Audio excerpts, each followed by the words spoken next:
Bonjour mes élèves. Ce qui concerne la correction de l'activité 2, l'échelle stratigraphique, je vous ai donné les exercices ou bien les questions de l'exploitation des documents 1, 2, 3, 4 et 5. D'accord? Alors, ce qui concerne la figure A, vous avez sur la figure A la série A et la série B. La série A contient l'argile, le grès, le calcarénite, conglomérat. Et la série B contient l'argile, le calcaire, le calcarénite et le conglomérat aussi. D'accord? Alors la question 1, c'était dater relativement les strates de la série A et annoncer le principe de superposition ainsi utilisé pour cette datation. D'accord? Alors, on sait tous que le principe de superposition, ou la مبدأ التراكب, c'est chaque couche est plus récente que celle qu'elle recouvre. La dernière fois, j'ai expliqué les principes de la leçon, même si il y a des problèmes. Donc, par exemple, on va choisir le grès. Je veux dater le grès, par exemple, مبدأ التراكبية. C'est-à-dire أن le grès هو أحدث من الأرجيل، يعني جديد أقدم من الأرجيل. داكوغ، حيت الأرجيل جاي فوقه، دونك هو أحدث عليه لحقاش الأرجيل جاي مور لو غري.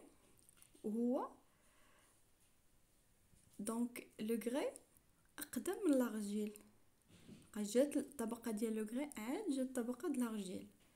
وفي نفس الوقت إلا بغينا نأرخوه بالكالكارينيت غادي نقولوا بلي الغري أحدث من الكالكارينيت، لحقاش الكالكارينيت قديمة من الغري، يعني الغري جاي فوق الكالكارينيت، c'est-à-dire بلي الكالكارينيت قدم، طبقة أقدم من الغري etc.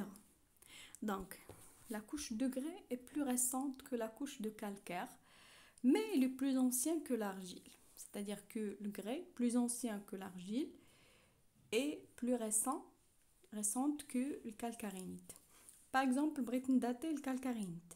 Le calcarénite est plus âgé que le grès et plus récente que le conglomérat, puisque le conglomérat جاي من تحت الكالكارينيت، donc le calcarénite أحدث من الكونغلوميرا وأقدم من الغري.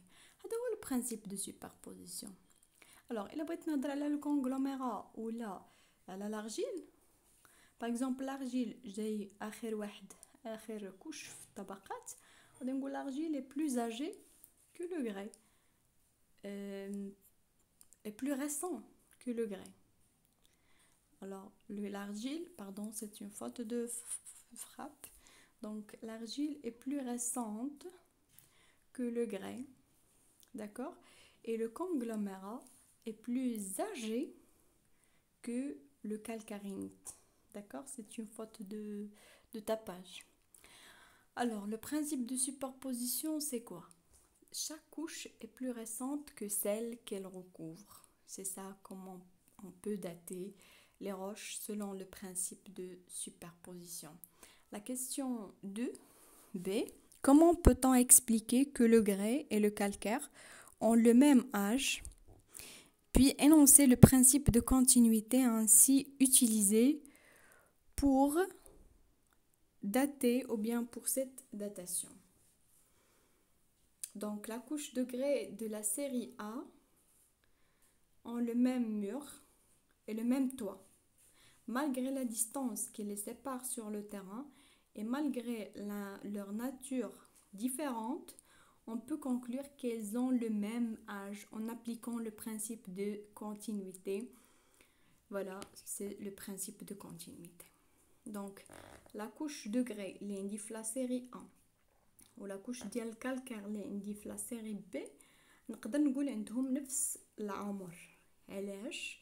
خدمنا واحد المبدأ اللي كنسميوه مبدأ الكونتينيتي او الاستمرارية. داكوغ، علاش قلنا بلي عندهم نفس العمر؟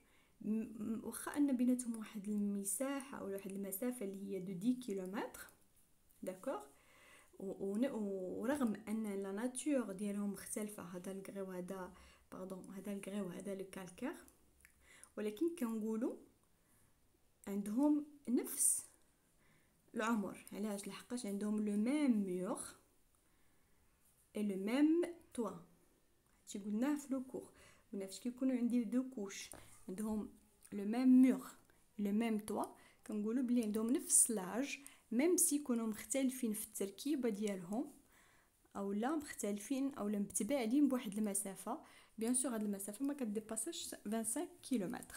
Voilà, c'est ça la question, c'est dans quel cas ne peut-on pas utiliser ou bien appliquer ce principe? Ce principe ne peut pas être appliqué pour les couches renversées par les déformations tectoniques. C'est-à-dire qu'il y a des couches ما بقاوش محافظين على نفس الترتيب ديالهم de la sédimentation à cause des déformations tectoniques, par exemple les volcans, les séismes, tremblements de terre, etc. في هذه الحاله ما كيمكنليش نابليكي مبدا الاستمراريه، لحقاش وقع واحد التغيير في لي كوش، وفي نفس الوقت نقدروا نقولوا لي كوش اللي ما بيناتهم واحد المسافه اللي كتعدى 25 كيلومتر. Voilà, lorsque j'ai une distance qui est plus de 25 km qui sépare les couches. Et si j'ai 10 km, c'est-à-dire moins de 25, j'ai pas des formations tectoniques. D'accord? On peut dire que grès calcaires ont le même âge en se basant sur le principe de continuité. D'accord? Si vous avez des fossiles qui datent les couches A et A', qui sont séparées, c'est-à-dire deux séries séparées. Et si vous avez remarqué les composantes ici, ou bien la nature des roches est différente de cette série, c'est-à-dire la première série, leur nature est différente que celle de la deuxième, mais on a un fossile stratigraphique qui date de la couche 1 ainsi que A'. D'accord? La question c'était, les strates A et A' ont le même âge. Il nous a donné l'information, d'accord? Ils ont le même âge. Alors la question c'était dégager le critère ayant permis cette datation, puis énoncer le principe d'identité paléontologique.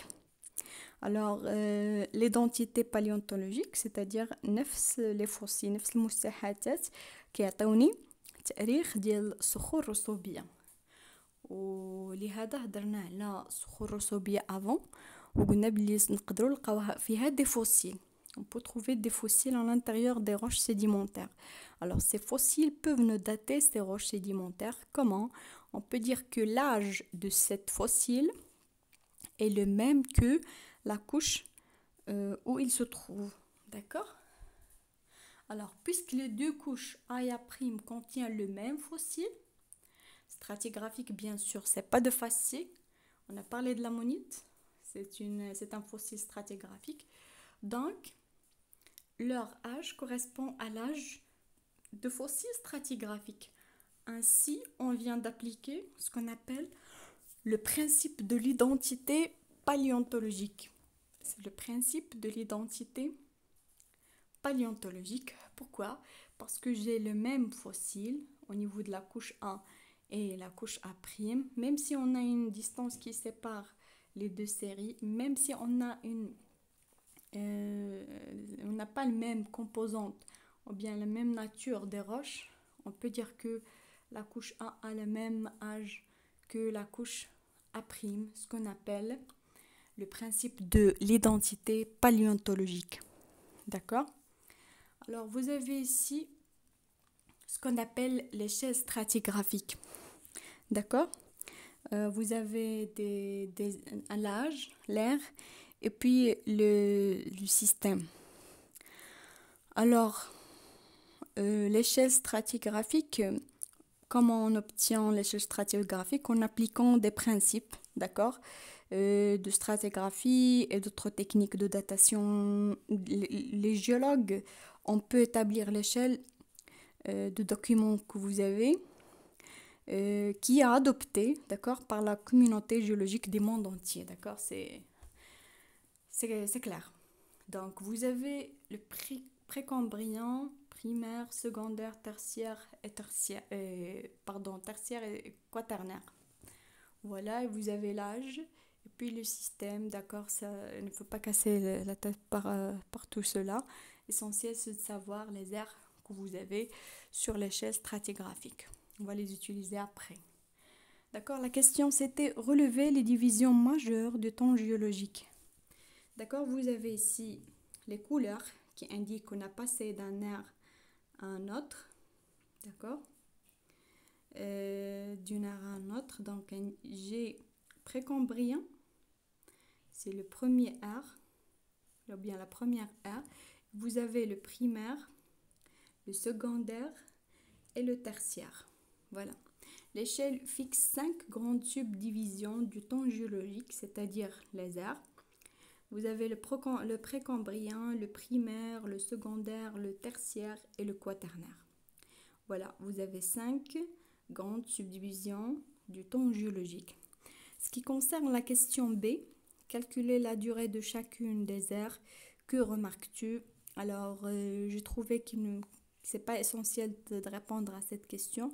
Pourquoi? Parce qu'on n'aura pas besoin de cette information par la suite.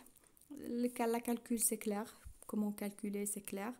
On peut dire qu'on peut remarquer qu'on a, lorsqu'on passe d'une ère à une autre, on a une diminution de la durée, ou bien, voilà, la durée des ères. C'est ça, mais je pense que c'est pas la peine de répondre à cette question. Alors, s'il vous plaît, recopiez-vous la correction sur vos cahiers d'exercice. Et si vous avez des questions, n'hésitez pas. Merci pour votre attention. À la prochaine.